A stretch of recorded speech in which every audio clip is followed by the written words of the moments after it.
Covering news where you live. 5 News at 10 starts right now. Right now, we start with breaking news out of Hawaii, where search and rescue efforts continue after massive wildfires rip through the island of Maui.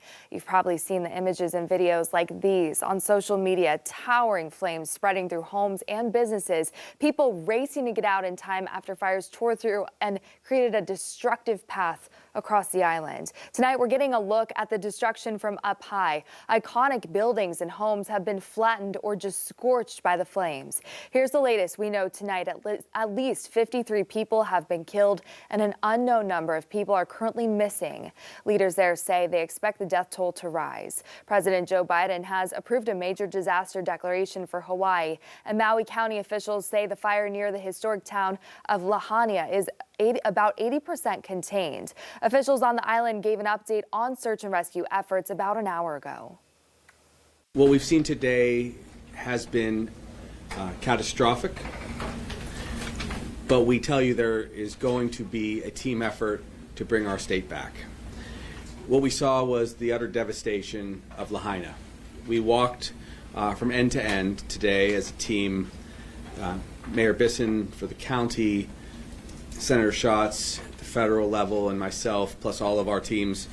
And what we saw was likely the largest natural disaster in Hawaii's state history. More than 100 National Guard members have been deployed, with more than a dozen helicopters conducting water drops and helping with the search for survivors. McKenna Maduli is here with the latest tonight. Smoldering ruins from the wildfires extend across large parts of Maui. With lives lost and properties decimated, we are grieving with each other during this inconsolable time. More than 100 National Guard members have been deployed, with more than a dozen helicopters conducting water drops and helping with the search for survivors. The Coast Guard rescued 17 people who ran into the ocean to escape the flames in an apocalyptic scene. Still get dead bodies in the water floating and on the seawall. Strong winds, in part from Hurricane Dora to the south, and dry conditions have fueled the fires, which are among the deadliest in the U.S. in modern history.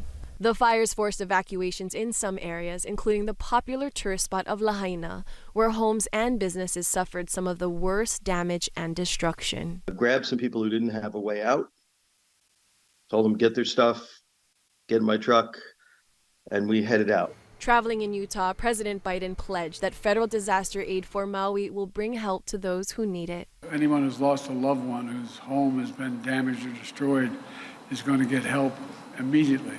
On Oahu, officials were busy preparing the Hawaii Convention Center in Honolulu to shelter up to 4,000 people displaced by the wildfires. McKenna Maduli, CBS News, Honolulu. First responders haven't had a chance yet to search through all the destroyed homes, which means that the death toll could be even higher.